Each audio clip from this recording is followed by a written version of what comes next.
I'm here with Neil deGrasse Tyson, renowned astrophysicist and host of the popular Star Talk. So what has this all told us about the universe that we didn't already know? It's opening a window to the universe that we didn't previously have access to.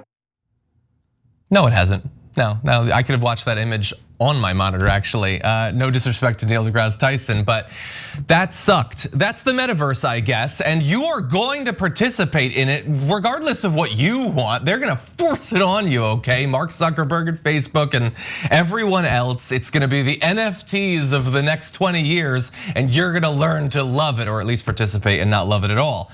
That's the next wave. They literally renamed the company. I still call it Facebook because they don't want me to, and I don't care what they want.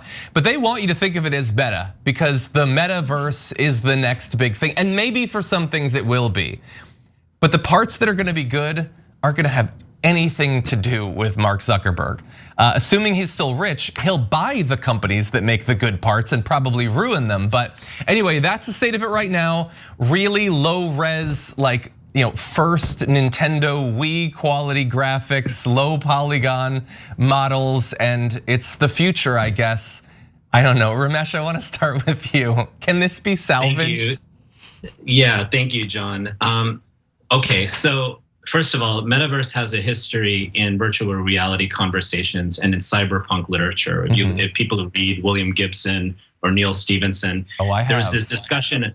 Yeah, there was a lot of like poetics about entering this kind of world where you were sort of it was this world of like, it was kind of sensory overstimulation, but it was all displaced from physical reality. So this is sort of like something that people in Silicon Valley are obsessed with. They're really into very sort of strange mythologies and taking things that we read as fiction and kind of getting so into it. Like this is how they talk about AI, that they're like, oh my God, AI is gonna be super conscious and we're all screwed.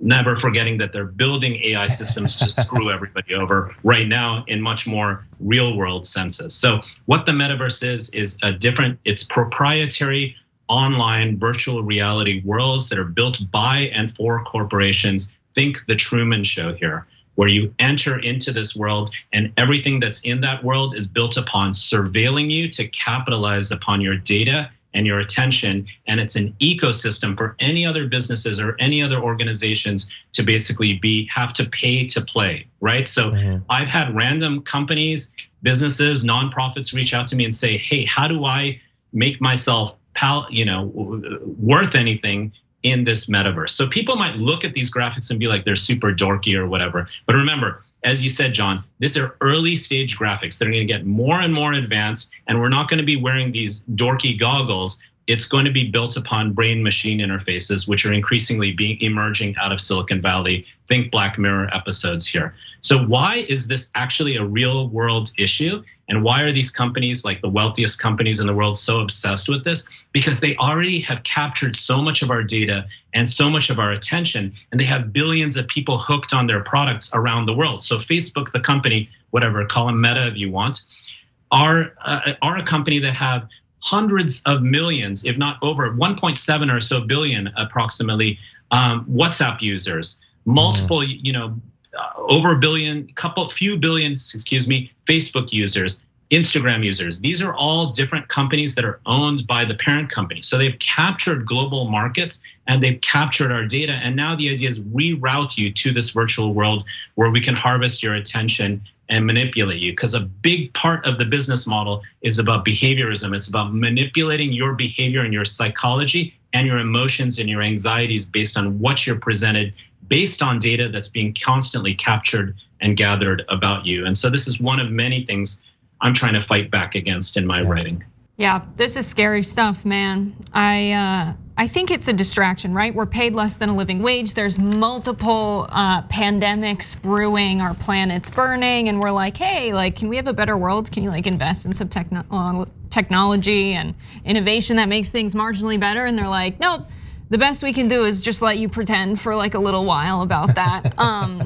It's not great. I really can't wait. Can't wait to sell my labor in the metaverse to whoever claims land in the metaverse, and then when I meta protest the meta government and get arrested by the meta police and go to meta jail. I don't think it's gonna be a fun time. I don't think it's gonna be a fun time. And I don't think giving us virtual reality is going to resolve our actual reality. But I do think they're trying to distract so many people with all of these fantastical things like, ooh, look at outer space, isn't the world amazing? And it's like, we're not gonna ignore all of the other terrible things that you're doing just because you give us cool stuff to look at.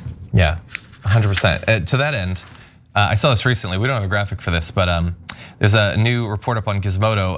Meta approved ads on Facebook in Kenya in both Swahili and English that included explicit calls to rape and behead Kenyan citizens along ethnic lines, despite stating that they were taking election security and stuff around elections and politics so much more seriously. Yeah, no, I think they've got a lockdown on this whole politics thing. Bear in mind, by the way, going forward, eventually, as Ramesh said, it's gonna look better than that, but also it's not gonna be Mark Zuckerberg trying to get you in there. It's gonna be the people who are selling, like trying to hawk flat belly tea right now. I'm not saying these specific people, but it's gonna be Taylor Swift trying to get you in, or Kim Kardashian. It's gonna be people that you look up to, trust, and respect will be telling you about how cool it is because Mark Zuckerberg gave them a digital palace or whatever. They will be trying to get you in, and that is gonna be way more persuasive when every celebrity and influencer is being paid huge amounts of money to get you in there so they can get your data, they can get you to buy products that you see in there. That's gonna be a whole nother issue. You're totally on point with that. It's the influencer model and it's the peer model, and it plays to people's sense of alienation and just a lack of meaning around what our lives are all about. But I want everybody to recognize that the titans of these tech companies also don't really know what they stand for either. They're either obsessed with going off to space, or they're obsessed with these sort of AI like fetish kinds of themes. And I think it's because there's a general existential sense of meaninglessness and alienation that's really part of this time and where technology has gone. And that's why I work on issues all around the world, including in the United States, where technology takes on a completely different identity, one that supports our real lives, our real movements, and our real values as people on a beautiful planet.